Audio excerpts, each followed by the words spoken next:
Okay, here is how to go from one rather lanky Batman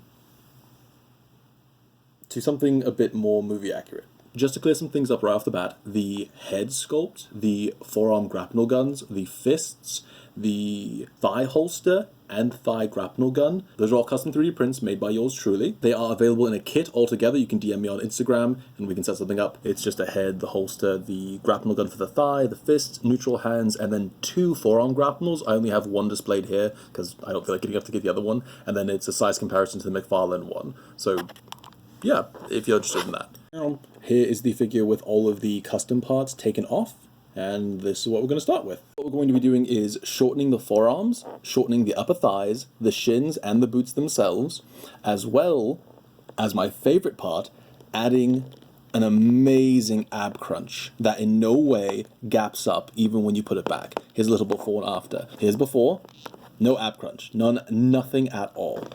And then after, so far down that his chest runs into his belt. It sends this figure over the moon. I am just so happy with how this turned out. All right, moving on. Now here is everything I used to do this. It's not very much, which is great. All you need is a good pair of safety glasses, a mask to make sure that you don't get any dust or what have you from all the drumming inside your lungs, a Dremel bit with just the thickest bit you can find in a hand drill, one of these roundy poundy bits. And whatever bit this is, it's very abrasive, it takes off a lot of material at once, it's it's going to help us quite a bit with the thighs. And optionally, something to make the plastic warm. As always, I will be using my Lasco My Heat model FA something, one of these little space heaters. They're lovely, they're absolutely lovely. I think they're on Amazon, they're probably on Amazon. You can Google it, I trust you, I believe in your skill to do that. Alright, let's get started. Here's a very blurry side-by-side of the before, this unmodified, and this is after. The biggest thing is that the peg here that's showing on the lower elbow, we're going to cover that up. That's a really good indicator for when you've gone short enough, alright? We're going to be removing material underneath the gauntlet and sliding it up deeper just until this part of the gauntlet covers that peg. That's all you have to worry about. That's a great way to know that you've gone just far enough and you can stop there. The hardest part is going to be getting the gauntlet off. It's actually glued on. I did a lot of heating it up and then sliding something like this. This is a steel chopstick. I use it so much. Get yourself one of these. Sliding it in and sort of moving it around to slowly peel off that glue as best I could. This can rip, but it's not as fragile as you might think, especially when it's soft. It's very rubber, very malleable. When you get that off, this is what you'll be looking at. You can remove this as well if you want. In fact, you're going to have to. So I suggest you go ahead and do that, but you want to heat it up, pull it out, then we're going to take our Dremel with either this attachment if you want to take it slowly, or this Dremel bit if you want to go a little bit faster. And we're going to start removing material all along here until we have about roughly 3 millimeters, but don't swear by that measurement. There's a lot of wiggle room here. You don't need to worry too much. Also, don't worry too much about getting close to this joint. You probably won't damage anything if you nick that a few times. It's going to be just fine. So once you have a decent amount of material removed all along this section of the forearm, I actually probably removed a little bit too much right about there.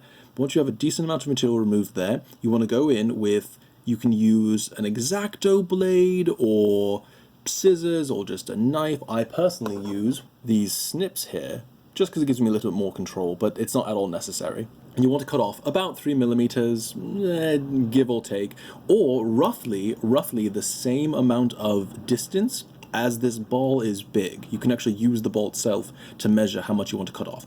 And then after that, you'll be left with something that looks pretty much like that. The next step is to give this peg that's inside there room to actually set in. We're going to take our hand drill with a bit that is roughly the size of this peg. Usually when making a peg hole, if you go this close to the same size, it will actually end up being a bit loose. But because McFarlane uses these very, very malleable plastic rubber substances to make their figures, you get a lot more wiggle room because as you're drilling in deeper and deeper, it's actually stretching out the material. So what you end up getting is a very nice snug fit for this peg. I don't know the millimeter measurement on this, but just eyeball it, it should be fine. So we're going to go in about as deep as the peg is, maybe even a little bit more, just to give it some extra room. So I'd say maybe maybe about that deep. It's not an exact science, and it really doesn't have to be perfect because, again, there's a lot of wiggle room. So once you've done that, you're going to take your My Heat space heater or a hairdryer or hot water or whatever it is that you have on hand and heat this forearm piece up. Pop that ball in and really push it. It's going to stretch the hole that we've made and ensure that it has a nice, snug fit so it doesn't just fall out or what have you. It'll be a nice bit of tension. Here, listen. Hear that? That's how you know it's good stuff. Okay, and after that, we just slide our piece back on. If you find that as you put this back on, the top bit is sort of bulging out, go back in and round off this section here, just to make it a more gradual transition from that upper raised part to that lower bit there. It'll help this to not deform quite so much. And remember, all the way up here, that's all going to be covered. So if you nick that area, don't worry about it. It's going to be covered by the gauntlet. So you can really, really smooth it all out. You could go even much more smoother than I am. You could even sand down that peg a decent amount and not have to worry about it affecting articulation because, again, it's all going to be covered up and then held in there by the gauntlet piece. So once it's on there, you have this. It looks much more natural, it looks more in proportion with the rest of the body. It's not quite as lanky. There's a good indicator of the difference in length that you get. We took off about 3, maybe 4 millimeters. It's pretty substantial. And because we cut so much off the lower wrist section here, you can really sink that ball up into the gauntlet so it's not as bulbous as it is on the original. Okay, there we go. Moving on to the ab crunch. Okay, step 1 for the ab crunch, you've got to pop the figure apart. So I would suggest, again, like always, you can hear it in the background, I'm heating up my space heater here. I'm going to leave the figure on there for about 3-4 minutes, get everything nice and soft. And the goal is to get this midsection part out entirely. So the chest will come off, and then the midsection will come out of the belt section, and we'll have a nice little piece to do some work on. So while the lower section is still heating up, I've got the top section off here. We do a little bit of work with this, not as much as you might think. So this chest section is actually a separate piece. It's a bit of an overlay on the actual torso section that holds all the articulation. So if you go in and just kind of peel, you can pull the glue off and expose what's underneath there. Now the whole section, the whole piece, it's one big thing that wraps all the way around from the back to the front. We're only going to be removing the front bit though, so we're going to keep it mostly intact. But here's where the magic happens. If you look what I've done here, so on the original, like the one that you hopefully have, there is a very, very thin, very honestly superfluous or superficial piece of material here that just does not need to be there at all. All that does is run into the lower section when you try to bend it forward, just a little bit. It's not the end of the world, it's not the most important thing, but taking that off is very easy and doesn't hurt anything and allows you to get just a few more degrees of movement. I've also sanded down just a little bit right here because this lip, the original lip that holds this peg in, this lip just kind of ever so very slightly will run into that lower ab section, so we want to file that down just a bit. You can see here it's not much. I've put maybe like a 45-degree bevel into that as opposed to the original 90 that it was. Very, very minimal. There's that's one. And when you're done with it, you can just pull that part back and just pop that in. Now don't re-glue this yet because we want to keep this movable so that we can fit in a cape there later, alright? Also, getting this cape off could not be easier. You just heat it up, pull it, do a little bit of slicing as you go, and it comes off pretty easily. So we've got this removed and popped off. Here's the top of the underside, the part that goes like, hang on, there we are, like a so. So this is where all the important things happen. This is where the Dremel or a knife or whatever it is that you want to use comes in handy so much. We're going to be removing a substantial amount of material from the front here. There's a slight crease in the sculpt right here.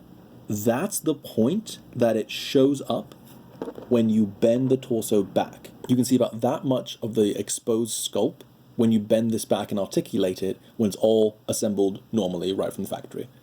So we don't want to go past this line, but anything behind that, that's free game. You could go crazy with this. If you want, you could take more off the back. It doesn't matter. It's not just about opening the space to allow for this peg to move forward. It's also about that lip that I mentioned earlier, right in there. That's a part that will kind of run into as we articulate forward. So we just open this up, and that's great. That will give us a good amount, but as simple as this is, this right here, on the bottom, this tiny little channel, this itty bitty little channel, this is where the real movement happens. It's so much for just that little line. You could take this and extend it, of course. You could make this whole area more open. It would give you more side to side and even more back articulation if you wanted that, but it's just about this little section here. A good way to measure that, for me at least, as I go in with my Dremel bit, if I'm using something like this, I will make it roughly the same diameter, the same thickness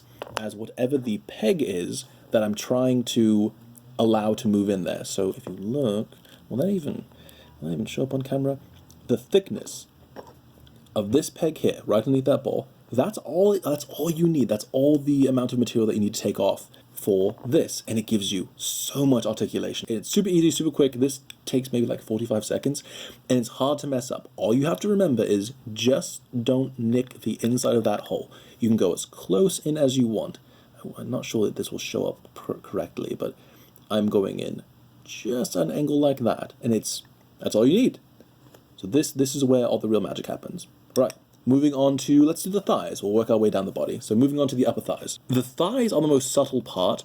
You can hardly even tell, but if you look at where this piece of sculpt, where the top of these armor panels sit, on the original they don't quite reach the groin, but on the modified version, they just barely line up with the groin itself. So all we've done is gone in and removed a tiny amount of material on the top here. Come on, focus. I believe in you. There we are. We've removed a tiny amount of material here just to make sure that it has enough room to move on the inside. A teeny, tiny amount of material here to make sure that this part of the sculpt does not run into that round peg that the leg joint actually plugs into in the pelvis. So a little bit of material there, just like a hair's width, just so it doesn't hit into that, so that we can still get a full, closed leg look when we want it. And most importantly, I suppose, we've dremeled down, we've drilled out the hole in here that allows that peg to sink more deeply, heated this up, and then wedged it in the same way that we did the forearms to get the wrist peg to slide deeper into that. And I'll show you what that looks like. Alrighty, and here we have the modified thigh. Admittedly, I got a bit overzealous here and probably took off much more material than I needed to, but all I've done is taken this same bit here, even though it will seem like this is much too thin, the same bit, and just hand drilled down till about, I'd say, roughly this deep. Alright? Not much. It's really not much. You'll see that for yourself. And added some depth to the hole there, down there just at the bottom. After that, I went back in with this Dremel bit that we all know and love oh so very much, and made a secondary thicker hole around that initial thin one. That's to allow for this part, this peg here, and then that thicker part above the peg right there, to sink down just a smidgen deeper. It's really, truly not much. It's a very subtle difference.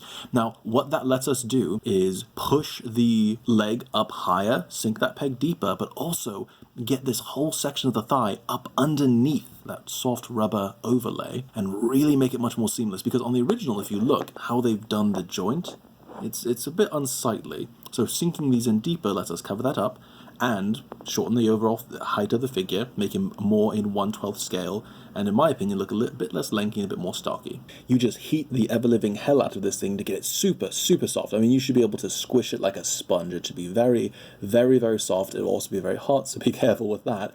But you really want to soften that up, and then you just wedge it on and push up until you feel it sort of sink down into that new hole. It will stretch out that hole, guarantee you a nice snug fit, and ideally you'll be able to have them even on both sides. I like to use this inner section of the armor. I want that to line up with the pelvis, with the bottom of the groin there, much like on this side. And when it's there, you just leave it, let it cool, and it will be snug and usable, and honestly, it will have better articulation because the bum section here in the back that you shave off, that's what's stopping it from rotating as much, and you'll be able to get a much better bit of rotation there, to the point where you can even have him sit cross-legged if you'd like. Alright, so moving on to the boots. What is so great about this specific modification, they don't glue on the boots. So once you get the foot off, you can just pop that right out. Look how easy that is. Isn't that fantastic? So all we're going to be doing with this is essentially the exact same thing that we did with the forearms. Now there's a bit of variation here. Dima, also known as Artman Customs, who is a fantastic customizer, who's the person who actually inspired all of these modifications.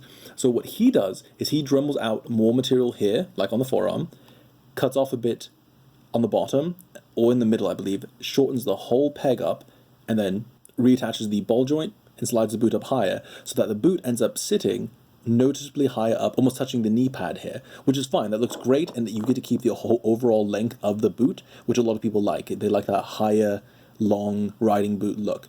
Now for me, I wanted something that was a bit more similar to the stunt suit for the movie. I'll put a photo up. So what I've looked into is a way to shorten the overall length of the boot while also shortening the shin. So what you end up with is something more like this. Here's a side-by-side. So you have a shorter shin and a shorter boot. So it looks more like that short stunt boot from the film. So now for the actual shin section itself, I have cut down the length and done nothing to the top.